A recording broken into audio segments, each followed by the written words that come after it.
নমস্কার, ব্রেকিং বাংলায় আপনাদের স্বাগত। আমি জয়ন্ত মজুমদার। বুধবার দিন রাতের বেলা মধ্যমগ্রামে দোহারিয়ার কাছে খুন হয়েছেন শুভেন্দু অধিকারীর আপ্তসহায়ক চন্দ্রনাথ রথ। আপনারা ইতিমধ্যেই খবরটা জেনেছেন। তিনি গাড়ি নিয়ে ফিরছিলেন বাড়িতে, মধ্যমগ্রামের ফ্ল্যাটে। তো সেই একটি গাড়ি আটকায় এবং তারপরে দুটো তিনটে মোটরসাইকেলে চেপে দুষ্কৃতীরা, এবং গাড়িতেও দুষ্কৃতীরা ছিল, 7-8 জন দুষ্কৃতী সেই গাড়িকে লক্ষ্য করে বা চন্দ্রনাথকে লক্ষ্য করে এবং তার গাড়ি চালক বুদ্ধদেব বেরাকে লক্ষ্য করে গুলি চালায় 9-10 রাউন্ড। চন্দ্রনাথের মৃত্যু হয়েছে এবং বুদ্ধদেব বেরা গুরুতর জখম হয়েছেন গুলিতে। তো এটা হচ্ছে খবর, এবং যেটা আমি আজকে থাম্বনেলটা করেছি যে এই খুনের পেছনে কে থাকতে পারে বা কারা থাকতে পারে সেটা নিয়ে আজকের আপনাদের বিস্তারিত আলোচনা করব। এবং এই খুনের যে মোটিভ বা প্রকৃত অপরাধী যারা খুনটা করেছে, এবং পরিষ্কার বোঝা যাচ্ছে যে এটা একটা প্রফেশনাল কিলাররা এটা করেছে, কাউকে এনগেজ করা হয়েছিল। কিন্তু যিনি বা যারা এটা করেছেন তারা আদৌ চিহ্নিত হবে কিনা বা ধরা পড়বে কিনা সে নিয়ে কিন্তু সংশয় থাকছে। আমি কেন সেটা নিয়ে বিস্তারিত আলোচনা করব। তার আগে বলে দিই যে আমার চ্যানেলটিকে যারা এখনো সাবস্ক্রাইব করেননি তাদের কাছে অনুরোধ, আমার চ্যানেলটিকে সাবস্ক্রাইব করুন, বেল আইকনটি প্রেস করুন এবং অল অপশন বাটনটি চাপুন, যাতে আমার ভিডিও আপনারা সময় মতো পেয়ে যেতে পারেন। এবং দর্শক বন্ধুদের কাছে বলবো, যদি ভিডিও ভালো লাগে তাহলে আপনাদের বন্ধু বান্ধবদের কাছে শেয়ার করুন। তো আসছি যে এই শুভেন্দু অধিকারীর আপ্তসহায়ক চন্দ্রনাথ রথের এই যে খুনের ঘটনা নিয়ে। তো যেটা হলো যে আমি দীর্ঘদিন কলকাতাতে ক্রাইম রিপোর্টিং করেছি বহু পুলিশ অফিসারের সঙ্গে, এবং গোয়েন্দা বিভাগ বা সিআইডি যারা এই খুনের তদন্ত করে তাদের সঙ্গে যে আলোচনা করেছি। যখন একটা খুন হয়েছে, যে খুন বা এই ধরনের যারা যে পরিষ্কার বোঝা যাচ্ছে যে সুপারি কিলার দিয়ে খুন করা হয়েছে, এইসব খুনের মোটিভ বা যে ব্যক্তিটাকে খুন করা হয়েছে সেই এই খুন কেন হতে পারে। তো হোমিসাইড শাখার যারা থাকেন বা যাদের সঙ্গে দীর্ঘদিন ওঠা বসা ছিল আমার, তারা বলেছেন যে প্রথম আপনাকে দেখতে হবে যে এই খুনটা, এই লোকটাকে খুন করে কার লাভ আছে। মানে যেই ব্যক্তি খুন হোক, সেই খুনটা মোটিভ যখন ক্লিয়ার করতে হয় তখন দেখতে হয় যে তাকে খুন করে কার কি গেইন হবে। একটা প্রথম তারা বলেন যে একটা কোনো আর্থিক লেনদেন, যদি একে খুন করে আমার আর্থিক লেনদেন হয় বা আর্থিক সুবিধা হয়, ধরুন আমি কাউকে টাকা দিয়েছি, আমি পাইনি, আমি তার যে ক্ষোভে রাগে তাকে আমি খুন করে দিলাম। বা তিনি এরকম ভাবে যদি কাউকে প্রতারিত হয় বা এরকম টাকা পয়সা সংক্রান্ত গন্ডগোল হয়, জমি জমা সংক্রান্ত গন্ডগোল হয়, যেখানে আর্থিক লেনদেনের বিষয় থাকে, সেই সব ক্ষেত্রে একটা খুনের মোটিভ থাকে। ওনার বয়স 42 বছর। শুভেন্দু অধিকারীর সঙ্গে প্রায় 8 বছর উনি যুক্ত রয়েছেন কাজে। এবং যে পূর্ব মেদিনীপুরের চণ্ডীপুরের চন্দ্রনাথের বাড়ি, এবং কলকাতাতে মধ্যমগ্রামের ফ্ল্যাটে তিনি থাকতেন। মূলত বিধানসভাতে শুভেন্দু অধিকারীর অফিসে তিনি বসতেন, এবং শুভেন্দু অধিকারী যেখানে যেখানে যেতেন তার সঙ্গে, এবং প্রতিটা রাজনৈতিক নেতা বা দলের যারা ছিলেন বিধায়ক তাদের সঙ্গে লিয়াজও করা, এভরিথিং যা হয় একজন আত্মসহায়ক এই সমস্ত কাজই করেন, বিশেষ করে রাজনৈতিক বিষয়গুলো। তো যে এনাকে মানে একজন ব্যক্তি 40-42 বছরের ব্যক্তি, তার সঙ্গে খুনের সম্পর্ক একটা যে আর্থিক কারণ থাকতে পারে, আরেকটা ব্যক্তিগত কারণ দেখবেন অনেক সময় অবৈধ সম্পর্ক বিভিন্ন ক্ষেত্রে অনেক লোকের সঙ্গে হয়। যার সঙ্গে হয়েছে, কোন একজন মহিলার সঙ্গে কোন একজন পুরুষ জড়িয়ে পড়েছে, সে মহিলার স্বামী ব্যক্তিগত আক্রোশে তাকে খুন করলো, এইসব ধরনের ঘটনাগুলো থাকে। যে লোকটাকে খুন করে কার পারপাস সার্ভ হবে এইটা আগে দেখতে হয়। তো সেই অন্তত এগোতে হয় যে এই লোকটার আমার এই দিকে কোনো ব্যাপার আছে কিনা, এই দিকটা আমি দেখে নিলাম যে না, তার সঙ্গে কোনো কারোর বিরোধ ছিল না, কোনো রকম আর্থিক লেনদেন বা তিনি কাউকে চিটিং করেছেন বা কিছু করেছেন সেরকম ছিল না। এগুলো দেখতে দেখতে, বা তার সঙ্গে কোনো মহিলাগত কারো সম্পর্ক আছে কিনা, এগুলো সব যাচাই করা হয়। করতে করতে মোটিভটা যখন ক্লিয়ার হয় যে হ্যাঁ এই দিক থেকে এটা হতে পারে, তখন বোঝা যায় যে এই জায়গা থেকে খুনটা হতে পারে। এইভাবেই একটা খুনের মোটিভ হয়। তো আমি বৃহস্পতিবার দিন বিভিন্ন পুলিশের লোকজনের সঙ্গে কথা বললাম।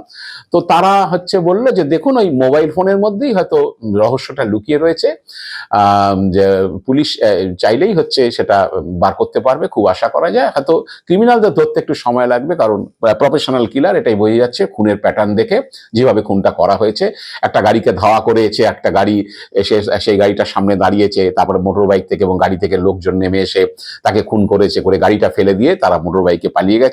গাড়িটাকে ট্রেস করা যায়নি, নাম্বার প্লেট ভুয়ো থাকবেই স্বাভাবিক, কারণ আসলে নাম্বার প্লেট নিয়ে কেউ এসব ক্রাইম করতে আসে না। চেসিস নাম্বার নিশ্চিতভাবেই সেটাকে ডিস্ট্রয় করে দেওয়া হবে। তো আমি জিজ্ঞেস করেছেন যে শুভেন্দু অধিকারীরা কিন্তু বুধবার রাত থেকেই শুভেন্দু অধিকারী বা সোশ্যাল মিডিয়াতে যারা বিজেপির সমস্ত কর্মীরা আছেন তারা প্রথম থেকেই হচ্ছে মমতা বন্দ্যোপাধ্যায় এবং অভিষেক বন্দ্যোপাধ্যায় এই খুনের ঘটনায় জড়িত বলে তারা চিৎকার চেঁচামেচি করেছেন।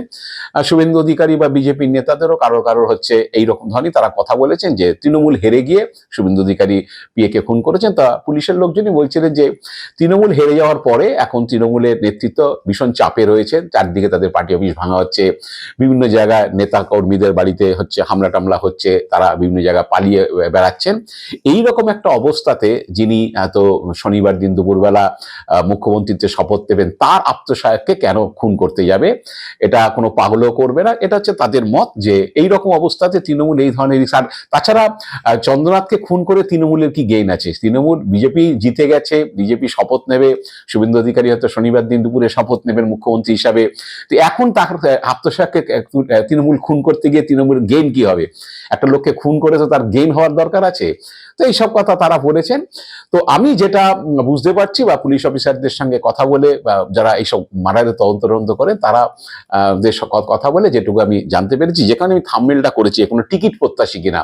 আপনারা জানেন যে যখন এরকম হেভিওয়েট কোনো নেতা, তাদের যারা আত্মসহায়করা থাকেন, ভোটের আগে অনেক আগে থেকে 2-4 মাস আগে থেকে 6 মাস আগে থেকে বিভিন্ন টিকিট প্রত্যাশীরা হচ্ছে আমি এই শুভেন্দু অধিকারীর এই চন্দ্রনাথের খুনের সঙ্গে এটা আছে কিনা আমি বলছি যে এটা হতেও পারে, আমি যেন জিজ্ঞাসা চিহ্ন রেখেছি যে টিকিট প্রত্যাশী আছে কিনা। যেমন টিকিট প্রত্যাশীরা হচ্ছে যে তারা টিকিট পাওয়ার জন্য হচ্ছে তদবির করে, মূলত হচ্ছে এগুলোকে ডিল করে বা কথাবার্তা চালায়, সেগুলো হচ্ছে মূলত এই আত্মসহায়ক যারা থাকেন, পিএ বা এরা যারা থাকেন তারা এগুলো করেন। তো অনেক টিকিট প্রত্যাশী একটা আসনের জন্য হয়তো 3-4জন ধরেছেন নেতাকে, মানে বড় নেতা যিনি টিকিট পাইয়ে দিতে পারবেন বলে তাদের আশা বা ভরসা আছে। তো তাদের সঙ্গে হচ্ছে এগুলো ডিল করেন যে আমাকে দাদা এই সিটটার জন্য যদি আপনি টিকিটটা পাইয়ে দেন, এসব কথাবার্তা চলে।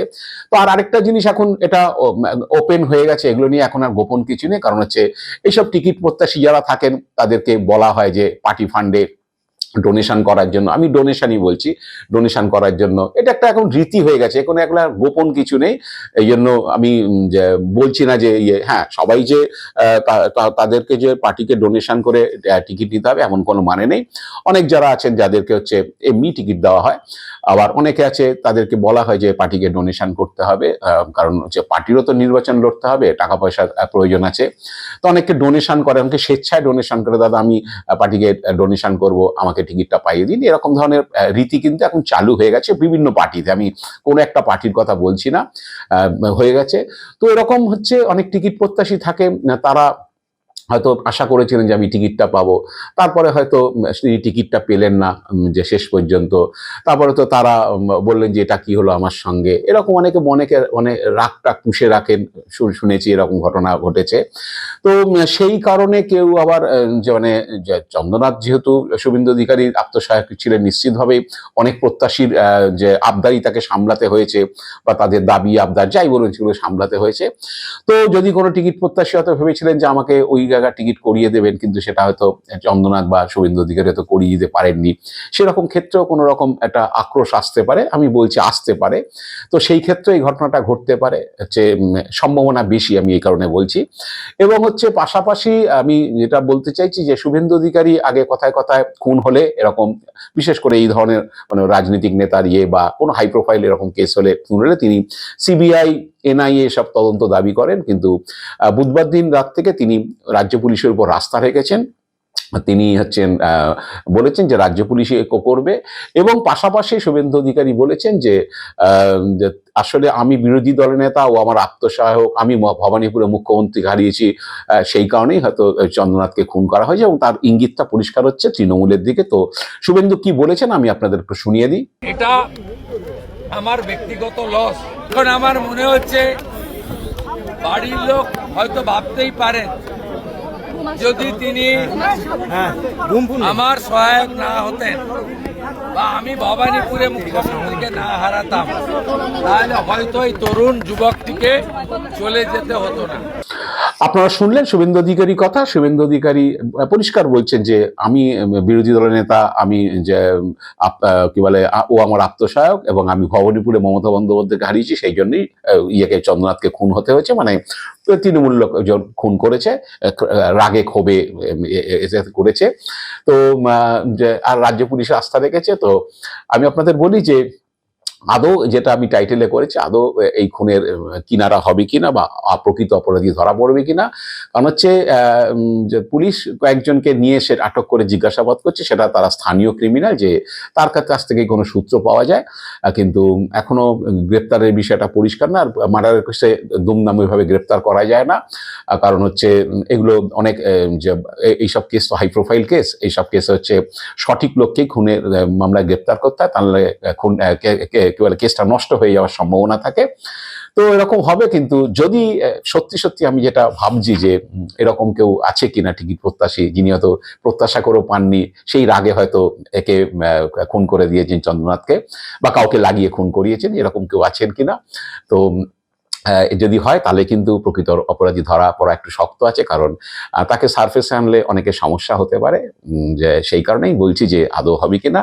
আরেকটা বিষয় হচ্ছে যে এটা বুধবার দিন খুব চর্চিত হয়েছে যে শুভেন্দু অধিকারীর পিএরই কেন এরকম অস্বাভাবিক মৃত্যু হয়। কারণ 2013 সালে শুভেন্দু অধিকারীর পিএ প্রদীপ ঝা, তিনি তার স্ট্যান্ডার্ডে তার দেহ পাওয়া গিয়েছিল, তাকে খুন করা হয়েছিল, যে সেখানে এই অস্বাভাবিক মৃত্যু তখন ঘটেছিল, কিন্তু সে কেসের কিছু আদৌ আজ পর্যন্ত কিছু মানে তদন্ত কি হয়েছে না আছে কেউ কিছু যায় না, কোনো আপডেটই হয়নি। এবং 2018 সালে শুভেন্দু অধিকারী দেহরক্ষী রাজ্য পুলিশের কর্মী শুভব্রত চক্রবর্তী সার্ভিস রিভলভার থেকে তিনি আত্মহত্যা করেছেন বলে পুলিশ জানিয়েছিল। দুটো ঘটনায় তৃণমূলের আমলে, এবং তখন শুভেন্দু অধিকারী তৃণমূলেই ছিলেন। শুভব্রতর স্ত্রী অবশ্য কাঁথি থানাতে খুনের মামলা দায়ের করেছিলেন, তিনি বিশ্বাস করতে চাননি যে তার স্বামী আত্মহত্যা করেছেন। তো সেই কারণে সেই খুনের মামলা বা সেই অভিযোগও কিন্তু সেই তদন্ত, অস্বাভাবিক মৃত্যুর তদন্ত কোনো অগ্রগতি হয়নি। 2021 সালে শুভেন্দু অধিকারীর পিএ পুলক লাহিড়ী, তারও অস্বাভাবিক বা রহস্যজনক মৃত্যু হয়েছিল, সেটা নিয়েও হচ্ছে তদন্তে কিছু হয়নি, সেটাও হচ্ছে আজ পর্যন্ত কেউ যায় না কি হয়েছিল। এটা চতুর্থ ঘটনা ঘটলো এই চন্দ্রনাথের ক্ষেত্রে। তো এই ঘটনাও হচ্ছে আদৌ প্রকৃত অপরাধীকে সে ধরা পড়বে কিনা। হয়তো পুলিশ, আমি রাজ্য পুলিশের অনেক ঘটনা দেখেছি, যখন এরকম একটা খুব চাপ থাকে, একটা প্রেশার থাকে, এরকম একটা হাই প্রোফাইল খুন হয়ে যায়, একজন ভাবি মুখ্যমন্ত্রী তার আত্মসহায়ক হচ্ছে খুন হয়ে গেছে, এখন পুলিশ এই চাপটাকে, এই গ্যাসটাকে বার করে দেওয়ার জন্য ইমিডিয়েট যে এই জিনিসটা তৈরি হয়, পুলিশ হয়তো 3-4টে আসামিকে বা ক্রিমিনাল ব্যাকগ্রাউন্ড আছে এরকম কাউকে অ্যারেস্ট করতে পারে, কিন্তু তারপরে যেটা হয় সেগুলো আদৌ হচ্ছে যদি তারা প্রকৃত খুনি না হয় তাদেরকে আদৌ সাজা করানো যায় না বা চার্জশিট ফার্জশিট দেওয়া যায় না। তারপরে বেশ কয়েক মাস কেটে গেলে লোকেও এইসব ইস্যুগুলো আস্তে আস্তে হারিয়ে যায়। তো সেরকম হতে পারে, কিন্তু আদৌ কোন লোক খুন করিয়েছে বা সুপারি কিলার দিয়ে খুন করিয়েছে, সত্যি চন্দ্রনাথের সঙ্গে তার কিসের জন্য রাগ, কেন হচ্ছে চন্দ্রনাথকে খুন করতে হবে, চন্দ্রনাথকে খুন করলে কোন দিক থেকে তার লাভ, কোনো যে আক্রোশ থেকে কিনা, কোনো লেনদেনের সমস্যা কিনা, সেটা হয়তো জানা যাবে না যদি সত্যি সত্যি কোনো যে টিকিট প্রত্যাশী কিছু থাকে। জানি না শেষ পর্যন্ত কি দাঁড়াবে। সিবিআই তদন্ত শুভেন্দু অধিকারী চাইছেন না, রাজ্য পুলিশের উপর আস্থা রাখছেন, রাজ্য পুলিশ কতদূর কি করবে তাই নিয়ে আমার কিন্তু যথেষ্ট সংশয় রয়েছে। আজ এ পর্যন্তই। আপনারা ভালো থাকবেন, সুস্থ থাকবেন, নমস্কার।